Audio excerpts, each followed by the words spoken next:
Time travel, समय की यात्रा। नमस्ते दोस्तों, स्वागत है आपका हमारे चैनल पर, जहां हम आपके लिए लाते हैं रहस्यमयी और अद्भुत कहानियां। आज हम बात करेंगे टाइम ट्रैवल के बारे में। क्या आप जानते हैं कि समय में यात्रा करना संभव हो सकता है?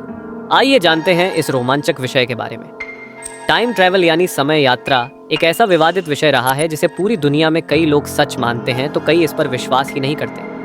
दुनिया भर में एक से बढ़कर एक वैज्ञानिक ने टाइम ट्रैवल पर थ्योरीज दी हैं, लेकिन किसी भी थ्योरी को प्रमाणित नहीं किया जा सका और सभी थ्योरीज विरोधाभासी रही हैं। लेकिन सभी थ्योरीज में एक बात कॉमन थी और वो थी स्पीड यानी गति। इसका मतलब है कि पास्ट या फ्यूचर में जाने के लिए जो भी मेथड हो उसमें गति लाइट की स्पीड के बराबर होनी चाहिए। महान साइंटिस्ट आइंस्टाइन के अनुसार ब्रह्मांड में अलग अलग जगहों पर अलग अलग समय होता है। जैसे पृथ्वी को अपनी दूरी पर एक चक्कर लगाने में 24 घंटे लगते हैं, वहीं जुपिटर को अपनी दूरी पर एक चक्कर लगाने में 10 घंटे लगते हैं और ऐसे ही धरती का एक साल जुपिटर के 11 साल के बराबर होता है। आइंस्टाइन के थ्योरी ऑफ रिलेटिविटी में कहा गया है कि अगर आप किसी ट्रेन में 100 किलोमीटर प्रति घंटे की स्पीड से ट्रैवल कर रहे हों और आपके पास एक और ट्रेन 100 किलोमीटर प्रति घंटे की स्पीड से ट्रैवल कर रही हो तो आपको उस ट्रेन की स्पीड 0 किलोमीटर प्रति घंटे लगेगी। और वहीं अगर आपके विपरीत कोई ट्रेन 100 किलोमीटर प्रति घंटे की स्पीड से चली आ रही हो तो आपको उसकी गति 100 यानी 200 किलोमीटर प्रति घंटे लगेगी। लेकिन लाइट की स्पीड में ऐसा नहीं होता है।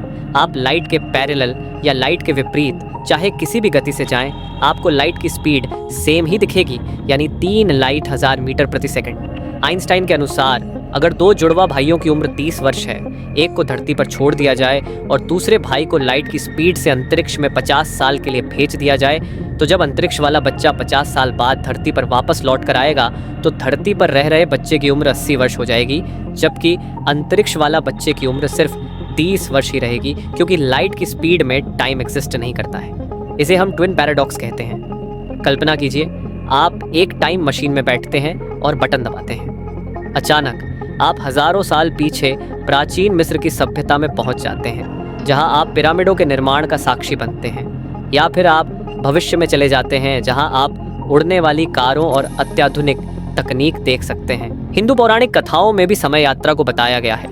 महाभारत में राजा रिवत ब्रह्मा से मिले, ब्रह्मलोक जाते हैं और जब वो धरती पर लौट कर वापस आते हैं तो यहाँ धरती पर 4 युग बीत चुके थे।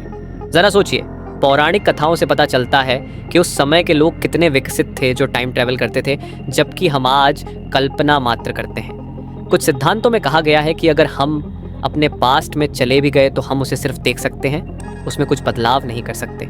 क्योंकि अगर मान ले कोई बच्चा अपने पास्ट में चला जाए और अपने दादाजी की हत्या अपने पिता के जन्म से पहले ही कर दे, तो सोचिए वह बच्चा फ्यूचर में कैसे आया।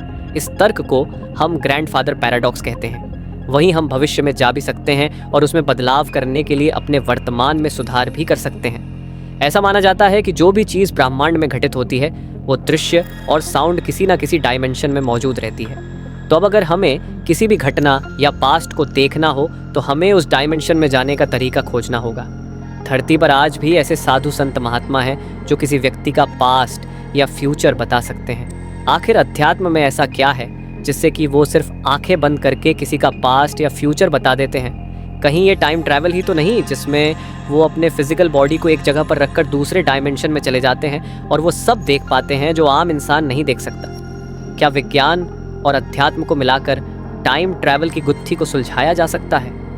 आपको क्या लगता है? अपने विचार कमेंट करके ज़रूर बताएं। दोस्तों, टाइम ट्रैवल अभी भी वैज्ञानिक अनुसंधान का हिस्सा है और इसे साबित करना बाकी है, लेकिन ये विचार हमारे लिए अनगिनत संभावनाओं और रोमांचक कहानियों के दरवाजे खोलता है। तो दोस्तों, क्या आप टाइम ट्रैवल करना चाहेंगे? अपनी राय हमें कमेंट में ज़रूर बताएं। इस वीडियो को लाइक और शेयर करें और हमारे चैनल दिनेश माली को सब्सक्राइब करना न भूलें। हम आपके लिए और भी रोमांचक कहानियाँ लाते रहेंगे। धन्यवाद।